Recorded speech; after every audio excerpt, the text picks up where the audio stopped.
Muito obrigado, irmão. Irmão Tony e a todos os amigos, peregrinos e estrangeiros. Sabem, não afirmamos ser um... Perdoe-me. I'd like to say something that happened about 3 years ago. Maybe you don't know about this, but I'd like to get the congregation to know about it. About 3 years ago, I was in a convention in Tulsa, Oklahoma, and I was just praying and fasting, and I was just starving that some way, somehow, that I could get many, many souls. So I walked up to Brother Bramwell, and I said, Brother Bramwell, I said, will you pray that God this year will give me many, many, many souls? And he just laid his hand upon me, and he prayed. Now listen to this. 3 days later, a man walked up to me, and he says, how would you like to go to Brazil? He paid my way all out to Brazil. He bought me a new gospel tent, and I stayed out there for several months. And each day we had between 40 to 50 to 60 feet outside the tent. And God just give us many, many, many souls. So I just want to thank you, and God bless you. Deus o abençoe, irmão. Eu gosto de ouvir esses relatos de quando almas são salvas, sabe? Esse é o principal.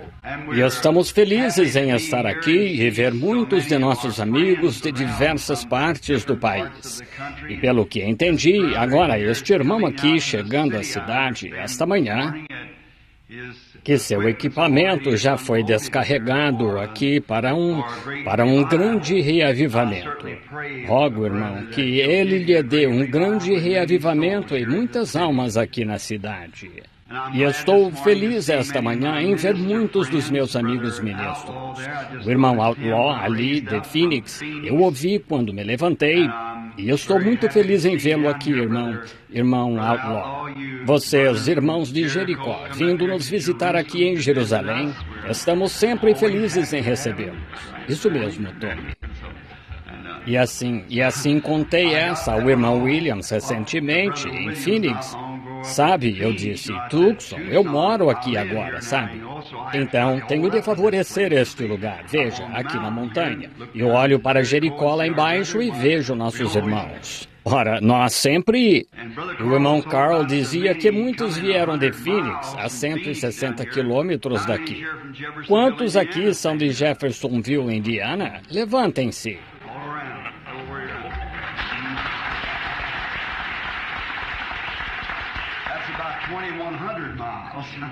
Por todo lado aqui.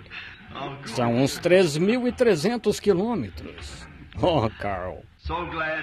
Estou tão feliz em estar aqui e desfrutar deste maravilhoso brilho interior do Filho. Vejam, falamos que esta é a cidade do sol.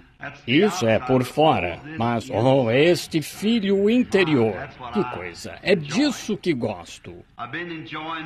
Desfrutei destas bênçãos esta semana e estive no reavivamento do irmão Bethany aqui na primeira Assembleia de Deus.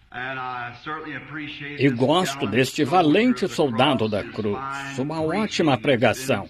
Significou muito para mim esta semana. Eu disse, o irmão Bethany e eu temos muito em comum, especialmente como repartimos o cabelo, irmão Bethany. E é assim, então, que podemos sempre reconhecer um ao outro, seja onde estivermos. Assim, somos gratos por esta oportunidade de estar aqui com o irmão Tony. Não sei pronunciar esse nome, então só o chamo de irmão Tony. Desculpe-me. Chamavam Pedro de Pedro e Paulo de Paulo, e assim, este é Tony. Eu sempre lhes digo, só me chamem de irmão Bill, é o que eu gosto desse nome, irmão Bill, ou irmão, tanto faz. Estar ligado a vocês, ser um irmão. Gostei desse café da manhã. O único problema foi não ter melado o suficiente. O meu acabou e emprestei do meu filho e acabei com o dele e emprestei do irmão. Ele tinha um prato extra e ainda assim não foi melado o suficiente. Sabem, sou batista, não creio em aspersão. Gosto de batizar mesmo. Gosto de bastante melado. Peguei o açucareiro e não sobrou muito nele. Tive que adoçar um pouco, sabem? Lembra-me lá no sul, creio que foi no Alabama. Eu estava com o povo batista missionário. Eu estava lá fazendo um reavivamento e estava numa varandinha com tela do lado de fora. E havia uma velha irmã de cor. Ela disse: "Sabem, preguei duro aquela noite e mal consegui me levantar na manhã seguinte." E ela me ligou e lembro-me que fiquei acordado o suficiente para ouvi-la dizer: "Ei, pastor," ela disse, "precioso, venha. Já preparei suas panquecas 4 vezes esta manhã." Ela preparou aquelas panquecas 4 vezes. Eu gosto delas. Só uma historinha, eu sei. Estamos aqui em companheirismo, vocês sabem. O velho irmão Bosworth. Quantos conheceram o Dr. Bosworth? Ele era um grande, antigo amigo meu. Ele me disse certa vez, "Irmão Branham, sabe o que é companheirismo?" E eu disse, eu acho que sim, doutor." Ele disse, "São 2 companheiros em um barco. Sabem, é aqui onde eles..." E então é assim. Isso é comunhão chegada. Chegada, não fechada. Comunhão chegada uns com os outros. Lembro-me de um dia, pensando em panquecas, nós as chamamos de flapjacks no sul, irmão Bethany. Assim eu estava numa pescaria no norte de New Hampshire, é o lar daquelas trutas da garganta cortada e trutas das fontes. E eu estava com uma pequena barraca nas costas. Eu tinha andado por volta de 1 dia e meio, até onde todos os molengas não conseguiam chegar. Então eu estava lá pescando truta. Oh, como estava me divertindo. E uma barraquinha tipo canadense. E no dia anterior, num laguinho, havia trutas bem grandes lá. E eu as estava pegando bem rápido. E pegava uma, se a matava, então eu a levava e comia. Mas geralmente a soltava, se não ficasse muito machucada. E eu sempre enroscava minha isca artificial numa moita de salgueiros de alce atrás de mim. E pensei, amanhã cedo vou pegar meu machado e descer lá e cortar aquele salgueiro de alce, pois enroscava minha isca artificial naquele salgueiro de alce. Então levantei cedo e pensei, bem que eu poderia pegar uma truta ou 2 para o café da manhã. E eu estava sozinho e peguei meu velho machado e desci e cortei o pequeno salgueiro de alce, peguei alguns peixes e estava voltando e ouvi um barulho. Era uma ursa. Aquele lugar estava cheio deles lá. Era uma ursa negra. Ela tinha 2 filhotes. E entrou em minha barraca. Eles a derrubaram. Não sobrou nada. Só não é o que eles comem, é o que destroem. Se ouvem qualquer coisa chacoalhar, eles pulam nela, você sabe. E meu velho fogão de acampamento foi destruído e, bem, nada a fazer a não ser voltar. E quando a mãe ursa me viu chegando, ela correu e chamou seus filhotes, e um deles veio, o outro não. Bem, perguntei-me por que ele não foi. Bem, eu tinha uma velha pistola enferrujada lá na tenda, mas o urso estava em cima da pistola. Assim, eu não ia mesmo querer atirar na ursa e deixar 2 órfãos na mata. Assim, e com certeza, se topar com uma mãe ursa, com alguns filhotes, ela vai arranhar você, sabe? Ela fica meio brava quando acha que você vai incomodar aqueles filhotes. Assim, este ursinho estava sentado e era só um filhote. Parecia pesar uns 7 ou 9 quilos. Era no início da primavera. Fazia pouco que tinham saído da hibernação. E o ursinho estava de costas para mim, todo encurvado assim. Bem, pensei, em que esse ursinho está tão interessado? E a mãe ursa e o outro filhotinho estavam lá fora, e ela ficou chamando, e ele não lhe dava a mínima atenção. Pensei, o que há com esse ursinho? Fiquei de olho numa árvore para onde poderia correr se ela viesse atrás de mim. Então pensei, preciso ver o que fascinou tanto aquele ursinho. Normalmente eles fogem. Então continuei rodeando, observando-a, até ficar de lado, e vocês ficariam surpresos com o que estava acontecendo. Aquele ursinho pegou meu balde de melado e um baldinho de 2 litros cheio de melado, e destampou-o. Afinal, eles adoram doce, vocês sabem. Ele não sabia como bebê-lo, então ele enfiava a patinha no melado e lambia assim, sabe, quando atirava. E ele não conseguia. Eu gritei com ele e disse, saia daí. Ele se virou, ele não conseguia abrir os olhos, com melado neles, sabe, olhando, sabem. E ele enxugou aquele balde o quanto pôde. Eu fiquei lá e ri. E a qualquer momento, então, não ter uma câmera, sabem, para tirar essa foto. E lá estava ele. E então, ao terminar de lamber bem, sabe, o balde, ele foi até a mãe e o irmãozinho e eles o lamberam. Assim pensei, é como uma boa reunião pentecostal, quando enfiamos as mãos no pote de mel até os cotovelos. E então saímos, contamos a outros, deixamos que nos lambam um pouco, sabem? Uma boa reunião de lamber, sabem? Foi o que achei que aquele ursinho estava tendo. Agora, não havia condenação para ele, enquanto lambia melado, sabe? Então, é como nos sentimos numa boa reunião à antiga. Não há formalidades, não há nada, a não ser sentar e lamber. Só isso.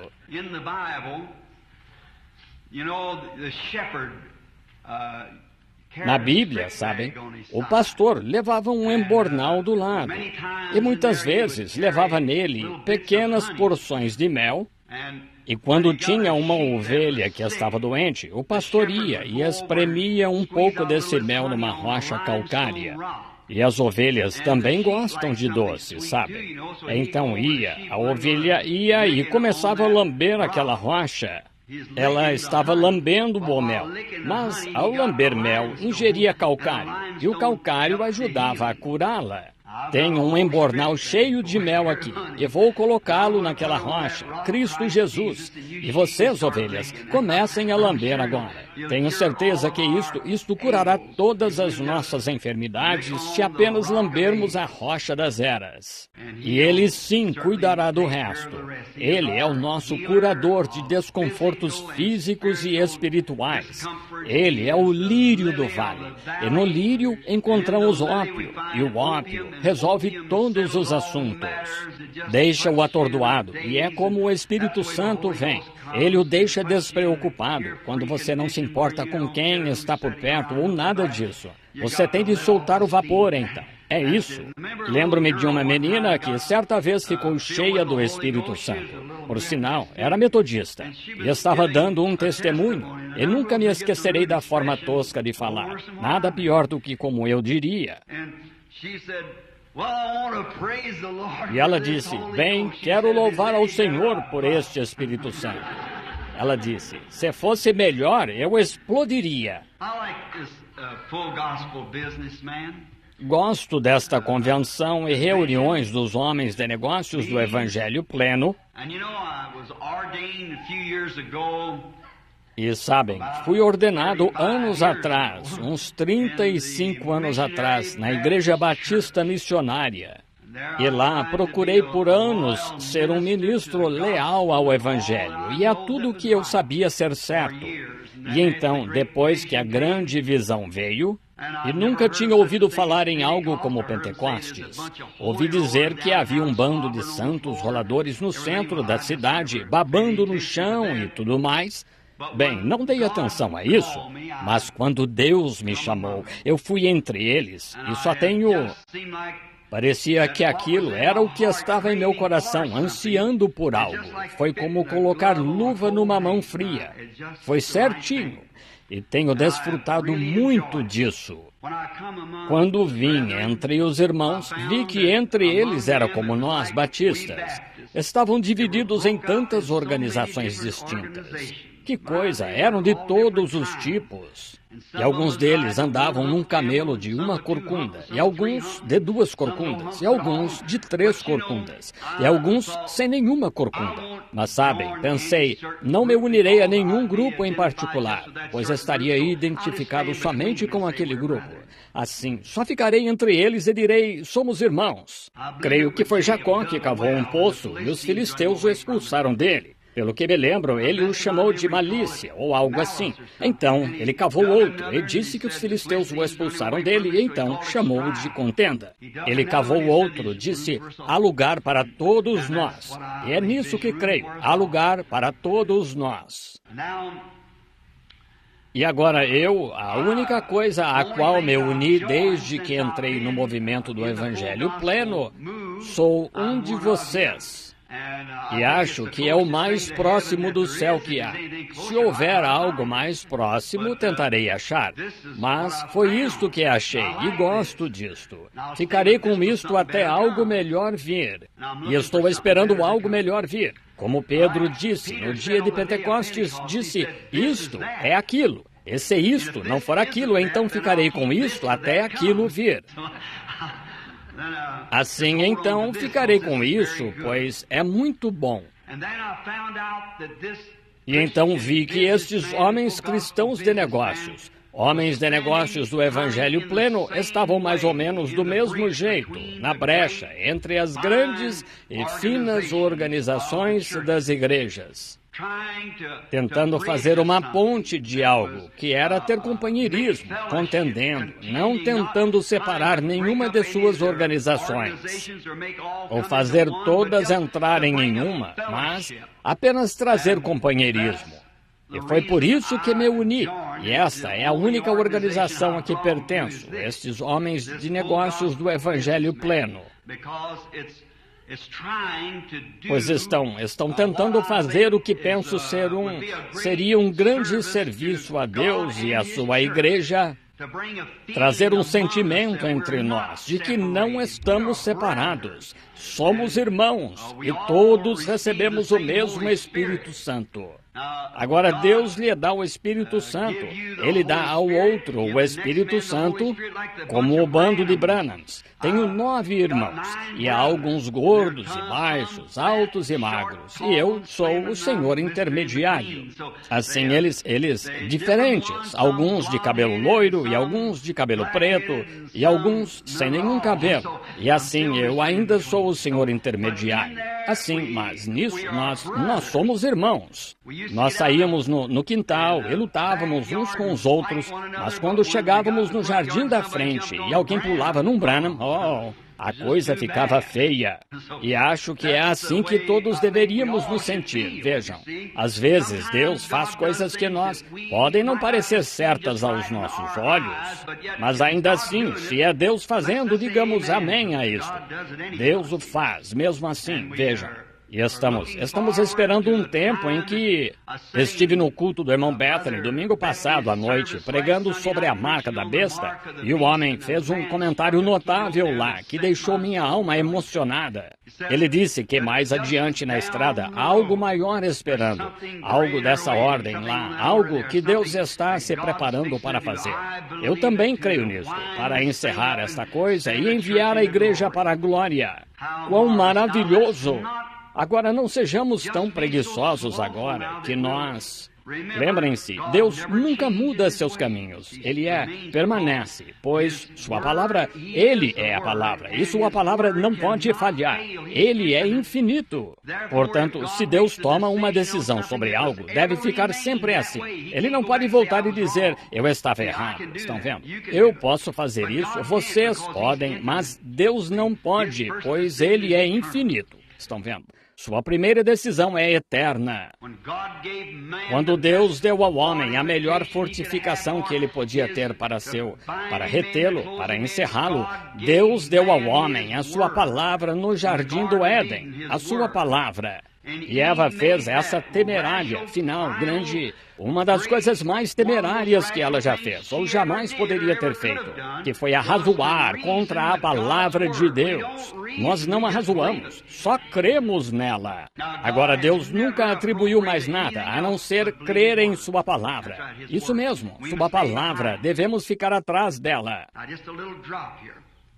Agora, só uma pequena observação aqui. Vocês sabem que um dia a Bíblia predisse que um grande profeta vindouro ia ajuntar Israel, e quando ele veio, sabiam que ele passou direto pelas pessoas e elas não souberam? E então um dia, Jesus estava falando aos seus discípulos e disse, o Filho do Homem vai a Jerusalém e tal. Disseram, por que os escribas, em outras palavras, os escritores das Escrituras, Porque os escribas disseram que é mister que Elias venha primeiro e restaure todas as coisas. Ele disse, digo-lhes que em verdade Elias virá primeiro, mas digo que Elias já veio e vocês não souberam. Vejam, ele passou direto, eles não souberam. Do mesmo modo, o Filho do Homem. Eles entenderam que ele falou de João Batista. Agora, vejam, ele era apenas um excêntrico em algum lugar lá no Rio, um homem selvagem, tentando afogar as pessoas na água e assim por diante. Uma mensagem muito estranha. Mas aquele era o precursor de Deus e passou e nem souberam. Jesus veio. Acho que 1/3 dos judeus nunca ouviu falar de João. Acho que quando Jesus esteve na terra, não muitos dos judeus, e 1/100º da população da terra soube que ele estava aqui. Ele veio e se foi. A igreja, assim como vocês, católicos, tentam reivindicar São Patrício. Qualquer um que conheceu São Patrício, ele era tão católico romano, quanto eu.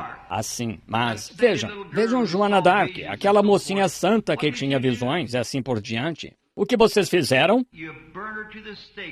Queimaram-na numa estaca como bruxa. Ela partiu antes de vocês saberem que era santa, estão vendo? Sabem, não seria horrível? E Jesus disse, como aconteceu nos dias de Noé, assim será na vinda do Filho do Homem, na qual 8 almas se salvaram pela água. E se o arrebatamento viesse hoje, e ele levasse 2 de Tucson e 1 de Phoenix, e ao redor do mundo, como será o arrebatamento universal? E os que ressuscitarem dos mortos irão ao encontro dele nos ares, e não serão notados, uma coisa misteriosa. E então, um dia destes, o juízo cairá sobre a terra. Você dirá, bem, não era para haver um arrebatamento primeiro? Já veio, e você não soube. Pense em quantas pessoas desaparecem no mundo hoje e nem se sabe. Nada se sabe a respeito.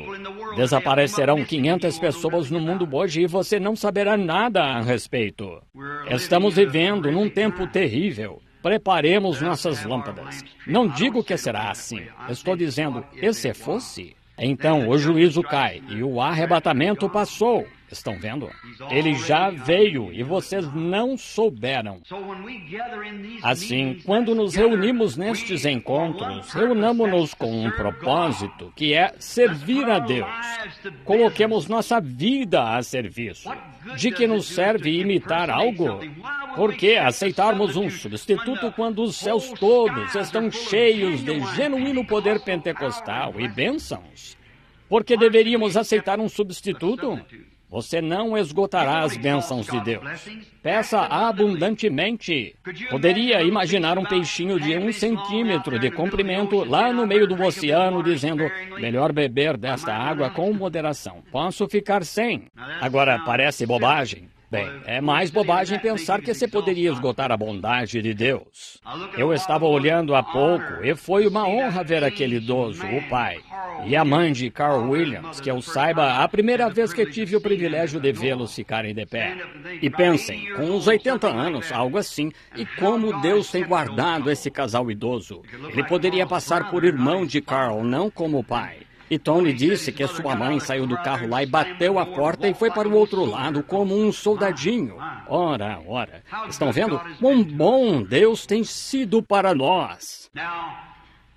Agora, se você não é membro destes homens de negócios do Evangelho pleno, vocês, homens, como batista, eu falo a vocês, batistas. Como metodista, sou metodista.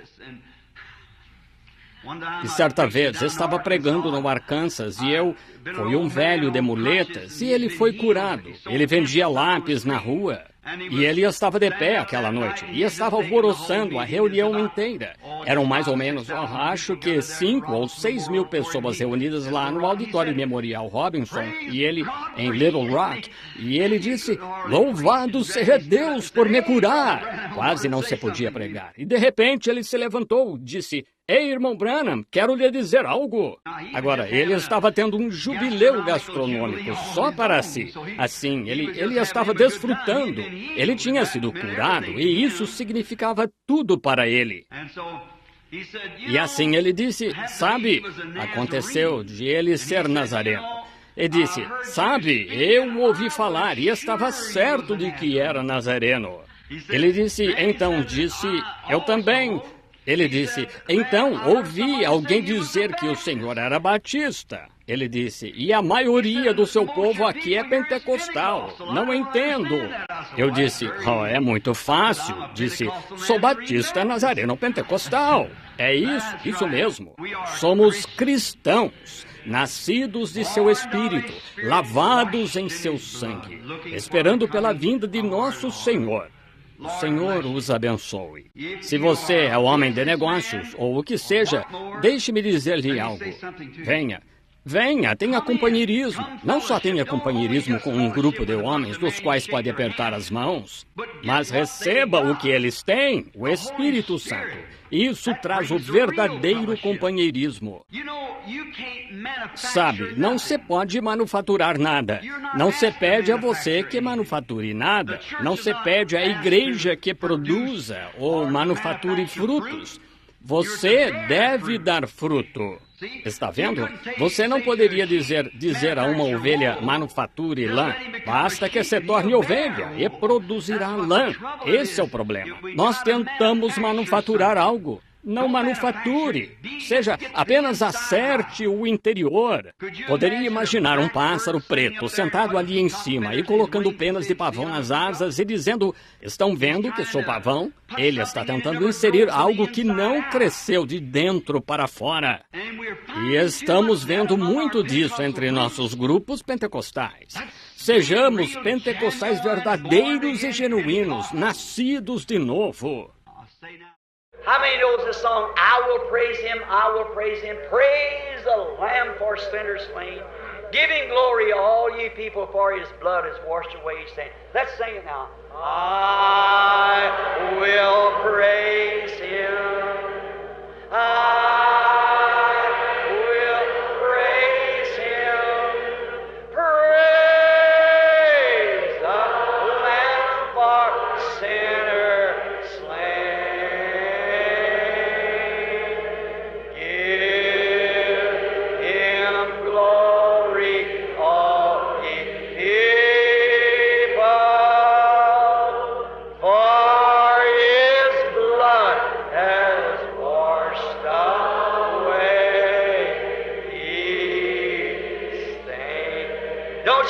Scoured out, raise your hands and say, oh, that makes me feel good.